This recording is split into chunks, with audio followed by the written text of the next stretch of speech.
Welcome to This Explainer. Today, we're taking a really fun, fascinating dive into the behavioral science of money. Usually when people talk about wealth, out come the spreadsheets, right? The complex formulas and, let's be honest, a whole lot of boring math. But we're going to bypass all of that entirely today. Because as it turns out, the true architecture of building wealth is much more deeply rooted in behavioral science than it is in accounting. Just consider this scientific anomaly for a second. Have you ever wondered why absolute geniuses, like people with totally off-the-charts IQs, often end up completely broke? Meanwhile, you've got seemingly average folks who quietly become millionaires? It kind of forces us to ask a rather provocative question.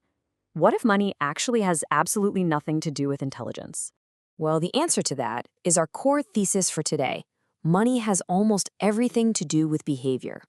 Throughout this explainer, we aren't going to look at wealth like Wall Street bankers trying to beat the market. And no, we're swapping those out and putting on the lab coats of behavioral scientists studying human nature. We're going to examine the invisible forces, those emotional baselines, and the daily decisions that actually shape your financial future. Okay, let's dive right into part one, the money formula myth. So think about the standard life formula practically every single one of us learns in school. Step 1, you study hard and get good grades. Step 2, get a good, respectable job. And step 3, make money and become successful. It sounds perfectly logical, right? Kind of like a neat, predictable mathematical equation where your input equals your output. But in the real world, the messy, emotional human world, this formula drastically fails. It assumes humans are rational, calculating machines. And well, spoiler alert, we are absolutely not. Just look at the stark contrast here. On the one hand, we have a highly intelligent individual. They might know literally everything about macroeconomic trends, but they make highly emotional, impulsive financial decisions that completely destroy their wealth. On the other hand, we've got a person of average intelligence. They aren't out here trying to outsmart the global financial system. They're just quietly building financial freedom through sheer, unwavering discipline. It really proves that financial success isn't an intelligence quotient, it's a behavioral skill. Which brings us to part two, the psychology of wealth. Now, what's really fascinating is that these variables aren't financial terms at all.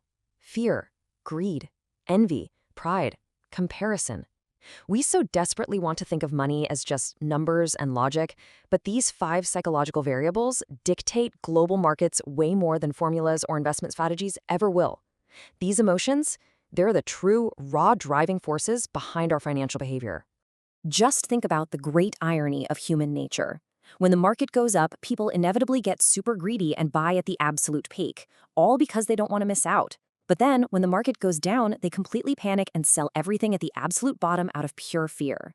Neither of these reactions makes any logical sense, but they are profoundly human.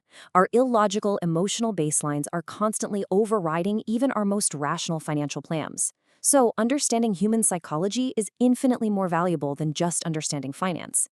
Moving on to part 3. The science of compounding. To really visualize this physical force, imagine a snowball rolling down a massive mountain. At year 1, that snowball is tiny. It's almost completely invisible. You might even look at it and wonder if the process is working at all. But just let it roll to year 10. Now it's growing steadily, picking up more snow with every single revolution. Fast forward to year 30, and it has become an absolute avalanche, an unstoppable force. The secret variable here isn't one lucky moment or some genius stock pick, it's simply consistency multiplied by time. So the really crucial point here is this. The biggest failure in the science of wealth isn't making one disastrous decision. Nope, it's simply quitting the experiment prematurely. Most people interrupt that compounding snowball because they get impatient. They want the avalanche today, right now, and in doing so, they essentially melt their snowball completely. This leads us to part 4, getting versus staying rich. Notice how getting rich requires taking some pretty big risks. It demands boldness, relentless optimism, and, shooting for the moon. But staying rich, that requires the exact opposite. It requires profound survival traits. We're talking extreme humility, endless patience, and ironclad discipline. This stark psychological shift perfectly explains why so many people make a total fortune, falsely assume their success is just a permanent trait that'll last forever, and then tragically end up losing it all. Let's transition to part 5, the danger of comparison. As Morgan Housel so sharply puts it, the worst financial trap is trying to keep up with others. Think about how this plays out in everyday life. Say you go out and buy a really nice, expensive car. For a few days, you feel amazing, right? Proud, maybe even a little superior. But then your neighbor pulls into their driveway with a slightly newer, slightly shinier, slightly faster model. Instantly, all your happiness just vanishes. Literally nothing physically changed about your life. Your car still runs perfectly, but your point of comparison changed. Because there is literally always someone richer, this is an endless, completely unwinnable behavioral trap that will destroy your financial happiness for sure. And that brings us to part 6, redefining wealth. Let's see how all this builds together. When most people hear the word wealth, their brain immediately pictures visible things, don't they? Huge mansions, expensive cars, designer clothes. But as we break down this definition in a scientific context, we see that true wealth is actually invisible. It's the money you actively choose not to spend. True wealth is the invisible freedom to wake up and do exactly what you want with your day. It's that unspent money sitting quietly in an account, just giving you options. It is, ultimately, peace of mind. Visible luxury? That's really just proof of money that's already been spent. You can think of time as your ultimate asset, much like a tree growing. At the sprout stage, for a really, really long time, all the growth happens totally unseen, deep underground. Then it becomes a sapling through quiet, steady growth. And finally, years later, it becomes this massive tree of visible success. The reason most people fail is because they demand incredibly fast results. But look, if you keep digging up the sprout every day just to see if the roots are growing, you're going to kill the tree.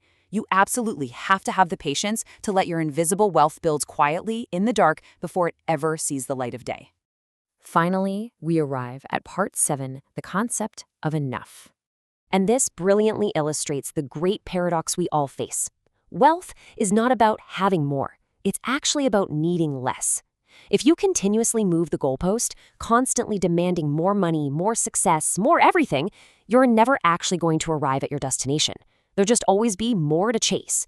If you don't explicitly define when enough is enough for you, you're going to be permanently trapped in this endless, exhausting loop of dissatisfaction. And it won't even matter how many zeros are in your bank account.